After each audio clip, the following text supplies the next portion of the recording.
Hello everyone, how are you? Here to let you know what matches happened on Monday Night Raw for February the 14th. Valentine's Day edition of Monday Night Raw for the 2022, but there's nothing very exciting to happen for Valentine's Day edition of Monday Night Raw, so I don't know why they call it a Valentine's edition of Monday Night Raw. Like they announced like tonight, a Raw's Valentine edition. This match will happen, or this match will happen. I'm like, okay, and these have a couple maybe segments or something. They had like a 24/7 dinner date with Dana Brooke, Tamina, Akira Tozawa, R-Truth, Reggie, but that was pretty lame. Pretty that was much it. Anyways, Raw had 6 matches. 3 were good, 3 sucked. Here's the 3 matches that sucked. Get them right out of the way. Almost within like a minute or two beat Cedric Alexander, Shelton Benjamin in a 2-on-1 handicap match. Double hand chokeslam Cedric for 1-2-3. So apparently Cedric Shelton's win last week was a one-hit wonder because already they lost this week. And like I said before, I'm going to say again, those two guys are a really great tag team. And for having them lose to Almost like that, it's a slap in the face of what they can do.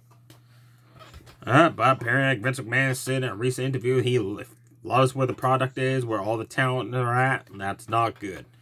So that means there's not a whole lot of hope for Shelton Benjamin, Cedric Alexander, the tag team division now, folks. And Vince McMahon loves where everything's at. The United States title match. I was looking forward to this match. Damian Priest, AJ Styles again, rematch from last week. That was a great match. This match sucked. It was too rushed. Like they put like maybe 5 minutes into it, and they're like, okay, that's it, done. Damian had a nice roundhouse kick. He countered AJ Styles' phenomenal forearm attempt with a swift kick to the midsection. AJ hit a Pele kick. Took down Damian. Then he went for the phenomenal forearm, but he rolled into the ring. Then he stopped. Then he went to roll back in and continue rolling. So I don't know if he slipped when he was doing it or Damian Priest wasn't in position. But Damian grabbed hold of him and turned it into a pinfall for the 1-2-3 to keep the United States title. It was just a shame of a rematch. I wouldn't even put that on TV if that was what they were going to do. If those guys could not have 10, 15 minutes, it don't even bother putting them on the show. Because it's embarrassing to do that to them. Match time wise. The Dirty Dogs took on the Street Profits. This match was okay, but nothing really exciting happened. Like Montez Ford, again, as soon as the bell rings, he went and drop kicked Dolph Ziggler to the outside. So I guess that's one of his cool things he's going to do now. As soon as the bell rings, drop kick the guy that's not in the ring to the outside. He hit rapid fire forearms to both of the Dirty Dogs. Then he tagged in Daniel Dawkins. Daniel Dawkins got in, cleaned house, overhit suplex on Dolph Ziggler, running corkscrew on Bobby Roode. Bobby Roode spine buster him. Then outside the ring, Tommaso Ciampa was on commentary. Him and Dolph got into it because apparently they're going to have a match on NXT 2.0, which has gone to crap ever since Vince McMahon took it over. I'm just saying. The pay-per-view matches are still good, but the every week show isn't. Tommaso Ciampa threw water into the face of Dolph Ziggler. That allowed, again, Bobby Roode to lose focus in the ring. And that allowed Daniel Dawkins to hit a spine buster of his own, tagging Montez Ford to hit the top rope frog splash for the 1-2-3. It was just a fast match. Maybe like one commercial break in it, but then it was just like it was really fast. Like, let's get guys, get it over with. Come on, more stuff to do, basically. After the match, Dolph Ziggler got payback on Tommaso Ciampa with a super kick. Then he took off up the ramp with Bobby Roode. Now to the 3 matches that was good. Randy Orton took on Seth Rollins one-on-one. This was your main event, actually, folks. Really good main event. Definitely check this match out.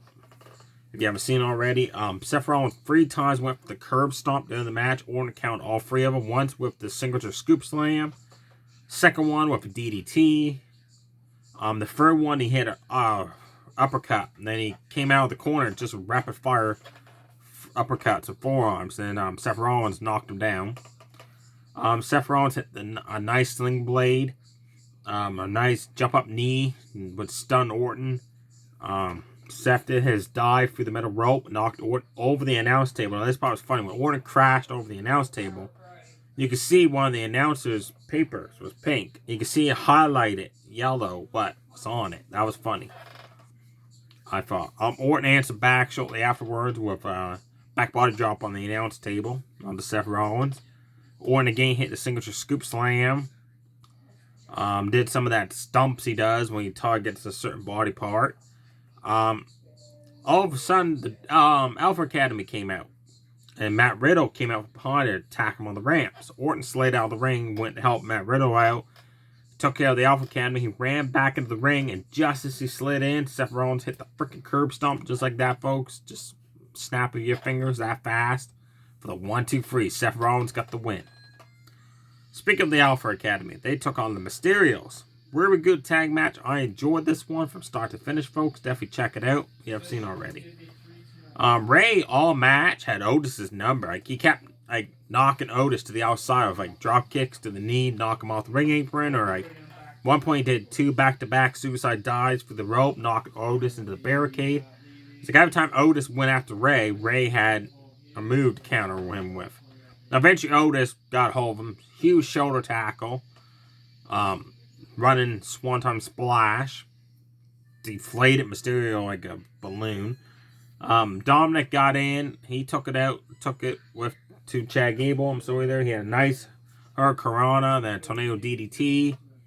He went for do the Free Amigos that Eddie Guerrero used to do, and he only got 2 of them. When he went to do the third one, Gable countered it into a bridge suplex for a 1-2 half count. Ray made the save in the nick of time. All 4 started fighting each other. Again, Ray took Otis to the outside. That took care of him. While this match was happening, Miz and Maurice was on commentary. So they tried to get involved. Ray dove through the ropes and laid out the Miz on the outside. But that allowed Dominic to jump off the top rope for a cross body on Gable, but it allowed Gable to grab hold of it, countered it into a small package for the 1-2-3. So Gable picked up the win for their team. The last match on Raw was a gauntlet match. The winner went into the Elimination Chamber last. Now, it was a very good gauntlet match, but there was some point there was one part that disturbed me. The 6th competitor wasn't in it. I'm like, okay, they're going to keep it a surprise to the pay-per-view who's in the chamber. Then, after the match, probably like in a half hour, they announced it's Alexa Bliss. So if you're going to ruin the surprise to the chamber and announce ahead of time as Alexa Bliss, why not have freaking Alexa Bliss compete in the gauntlet match? Know what I mean? Made no sense. Rhea Ripley and Nikki Cross started off. Nikki applied a headlock to Rhea Ripley. Rhea Ripley hit body shots to get out of it. Then Nikki started kicking at her hamstring, knocked her down. Nice forearm in the back of the head, just laid out Rhea Ripley. But Rhea kicked out in the nick of time. Both women exchanged blows, punches. And then Rhea caught Nikki coming off the top rope and went to do Riptide, but she dropped her. That did not look good on live TV. Just the way she grabbed hold of her and then just dropped her by mistake. She quickly picked her up, hit Riptide for the 1-2-3 to eliminate Rhea, Nikki Cross. Liv Morgan ran out. Liv Morgan, folks, took her right to Rhea Ripley. Soon as she got in, punches, forearms, kicks, clotheslines, took her right to Rhea. Then Rhea, one kick to the midsection, Riptide, 1-2-3, Liv Morgan's gone. Next up is Piper Niven. Rhea Ripley and Piper Niven put on a great match, folks. Check this one out. Both women applied a test of strength. Piper Niven won that occasion. Niven had a shoulder tackle, which just stunned Rhea Ripley. So Rhea Ripley had a shoulder tackle. Niven phased Piper Niven. Both women headbutting the holy hell of each other 2 times. Not one of them went down. They both clotheslined each other back and forth. Not even a single one of them went down. It was just evenly matched up how they were, which I really liked. Eventually, Rhea Ripley hit a nice back body drop on Piper Niven to finally get her down. Then she went for Riptide, but she couldn't pick her up. So Piper Niven leveled her with a shoulder tackle. Then they hit a running swanton drop on her.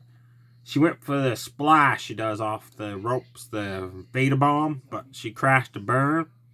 That allowed Rhea Ripley to actually grab her up and actually hoisted Piper Niven up with an amazing Riptide for the 1-2-3 to eliminate her. Last out was Bianca Belair. As soon as she gets to the ring, she jumps up at the top turnbuckle and slaps her ass cheeks. That's the first thing she does. Like, seriously? Anyhow, she took it to Rhea Ripley. She tried to face plant buster her, and she couldn't even pick her up. She picked her up, and then she had lost her grip, tried it again, couldn't hold her up. Eventually, for the third time, Bianca was able to keep Rhea Ripley up long enough to deliver the face plant buster. Bianca did a nice superplex off the top rope. Then she did that cartwheel into a moonsault. Rhea Ripley kicked out of it. Rhea Ripley applied the leg mufflers to submission hold, but Bianca countered it, got free. KOD driver. Bianca Belair wins by 1-2-3, eliminates Rhea Ripley. So Bianca is the last one to enter the Elimination Chamber. There you have it, folks. Definitely check out the Women's Gauntlet match. Where minus the whole thing where Rhea Ripley dropped Nikki Cross. The rest of the matches were very good. The Gauntlet match. Definitely check out the Mysterious versus the Alpha Academy. Definitely watch Seth Rollins versus Randy Orton. The other 3 matches, to me, they're a complete letdown. So they're not worth watching, folks. That's about it. Stay safe, everybody. Too sweet. Bye.